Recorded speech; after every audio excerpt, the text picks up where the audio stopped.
YouTube, how's it going? I hope that you've had a lot better luck than I've had over the last couple of days.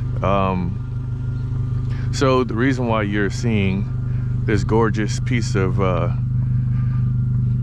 work here is because the Miata got into a accident. I guess thank the heavens that no one was hurt, but for the guy that hit my Miata, his car, his whole bumper came off. Like, it's that thing, honestly, I would be surprised if the insurance company would even fix that car. It was quite old too.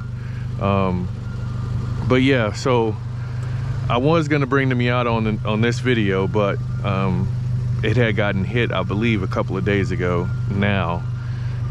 And it got hit probably, I think, the passenger side, like right around here. It got hit, pretty big dent.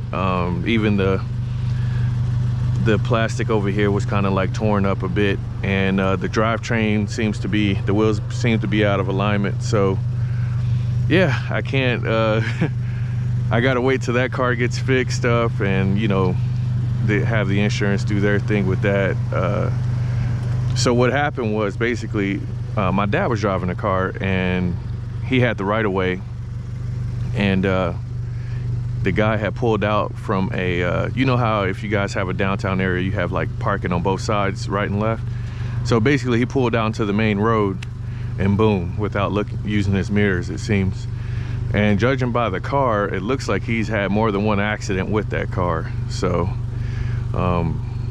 I got with my insurance company, and hopefully his insurance is in fact legit, and I do have the police report and everything like that. So I'm just hoping that you know, that goes as smoothly as possible, because I really do want to get back into the Miata sooner rather than later, because this car will be getting prepped for track season. Oh man, it's so close, fellas. It's so close. It's nice and sunny outside. Spring is approaching very fast. I think we've had our last, don't quote me on this, because they will just get a whole lot of snow. I think we've had our last batch of really bad snow. Granted, it's still 30 degrees outside and everything like that, but I don't think there's a significant amount of snow coming in within the next, I don't think it's coming back, to be honest. But anyways, I am still shopping for some tires for this car for the track, and I am very excited because I am preparing, you know, doing sim racing now. So I am a noob. I have just started sim racing, I think over the last 3 weeks or so. I didn't want to bring it up in a video just due to the fact that I just kind of wanted to try it out and see if I would like it and give you my honest opinions on it. So we'll take a drive. I do got to go get some coffee, and I'll tell you about the sim racing games that I'm using and what kind of wheel setup I have. But yeah, fellas, I'm starting the sim racing journey, and I think for the most part I really like it. It's addicting for sure. Once you kind of get your steering wheel set up, I don't have the chair and the ergonomic, you know, position like what I'm sitting in right now in a real car, because right now I'm kind of using my my desk for the wheel and the shifter. But I do plan on getting a nice little chair bracket with the steering wheel setup and everything like that. So I'm definitely looking to go all in on this sim racing, because it really is fun. Sometimes you don't realize what you're missing out on until you actually try something out. And for me, the first game I started with, which obviously I was doing a lot of Googling, is Assetto Corsa. And the reason why I really like that game that sim racing game in particular is because it's a one-stop shop for anything, modded cars, stock cars, any track you want to race, anything. So, and they're accurate. They're very accurate. So, for example, I race, my local racetrack here is Pitt Raceway, and I downloaded that map, and it was just every turn was accurate. I remember it in my head going through every turn, and it's really good practice for me because it gives me the memory. So when I go out there in about a month or so, that I'll be able to remember every turn and, you know, have a really good time because of the memory and what I'm doing when I'm at those specific turns, even the harder ones. And so I really do like Assetto Corsa for that. It does serve a huge purpose. And the steering wheel setup that I'm running is the Thrustmaster T248, and with the 8HS shifter. It's like a red shifter. I wanted the chrome one, but I just didn't want to pay $200 for it. That one was $100 less, and it doesn't feel cheap at all. It feels great. I don't have any issues with it. It responds great. Everything. I think my setup is pretty decent for a beginner. I know everybody who mentions sim racing, they do load cell pedals and everything like that. But for me, I just wanted to start off with a baseline and, you know, upgrade later, just due to other responsibilities that I may have. I just didn't want to, you know, I want to do track days and do all this stuff in real time as well. So I can't just shove all my money into just sim rigging. So to me, I just figured I can just go ahead and get something that was decent enough. And so I looked on YouTube for days and days and days and seeing what people would say that was a quality steering wheel, and I got that one instead. You know, obviously cost efficient as well.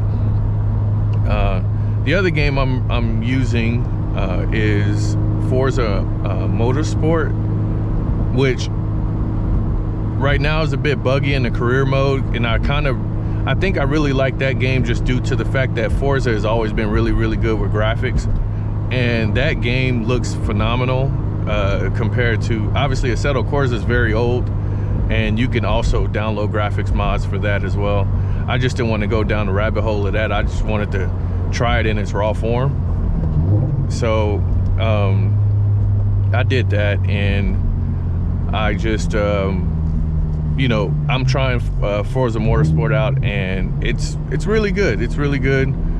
Other than the career mode being a bit buggy, I think the tracks look great. The driving is a little bit easier than Assetto Corsa, but again, I think it's a mixture of like arcade driving and sim driving at the same time. But I think you could still get a lot of out of racing those tracks, because they have different levels on how they want to grade you as far as like you know, how clean your driving is. If anything, the better you are at staying on track and the less collisions you have, the higher scores you get, which I think is very good, because you don't race, obviously if you play Forza Horizon, most of the time you're racing, you're just bumping into everybody and using them as brakes, and they let you get away with a lot of that stuff. But in Assetto Corsa and Forza Motorsport, they kind of tighten up the rules a bit, which I think is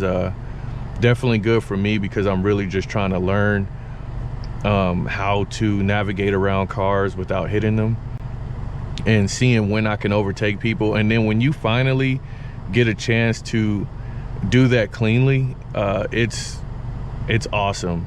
I actually enjoy it a lot, and it's very rewarding when you get a situation to where you can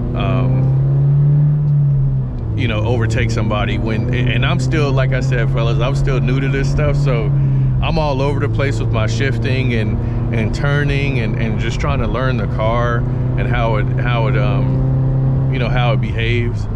but I'm having fun. I'm having a lot of fun with it, and it's a good alternative until I can get out on the real track. I'm just hoping, I'm hoping that it translates. I think it will. I feel confident. Even when I'm getting in the car now, I feel more confident in driving, just due to me practicing the way I will want to do something in real life. So I think it's going to help, and I think I would recommend it to anybody who's getting into performance driving, just to if you got a computer or an Xbox, download a good, because I think Assetto Corsa is on Xbox now as well. So get you a nice wheel that you feel comfortable with, obviously within your price range, because I'm not going to tell you to go get a $2,000 rig. I don't think it's necessary. But if you could ball out, do what you do. But honestly, I think that the Thrustmaster has a couple of good products within $300 or below, and Logitech, obviously, they're always in the game doing something that's enough, and something that you can customize to make it as realistic as you can, as a sim can be. So I don't think it's that bad of a bargain, to be honest. And so yeah, I started my sim racing, and hopefully, like I said, like I mentioned before, the Miata, hopefully it gets fixed soon so I can throw it back on the channel. Sorry to my Miata guys, the car's down right now, and hopefully I can get it fixed and looking good as new when I bring it back. So, but with that being said, guys, let me know if you want to see the sim racing on my channel. I'm not sure if I want to post it or not yet, but I'm thinking I may do it just so I can show you guys how I'm learning, and maybe to give somebody else the confidence that don't want to share when they really don't know something. I'm always cool to be a guinea pig with that stuff, and I think there's a lot of value in learning how to use a sim rig properly, or using the sim racing games properly, because if they could translate over, then it helps. But that remains to be seen until I can get out there on the track and see what I could really do. Also, hopefully this helps you guys, gain the confidence and wanting to do, branch out and try to get that stuff as well. So yeah, let me know if you guys want to see this stuff on my channel, because I can record and post up some videos. I may do it just to see if it'll stick, but we'll see. And I can, if career mode works eventually, maybe I could just post the beginner all the way up, basically my whole journey. So with that being said, fellas, I think that's all I got. Thank you guys. Thank you to the new subscribers who showed up, and I will definitely see you guys in about a week. Peace.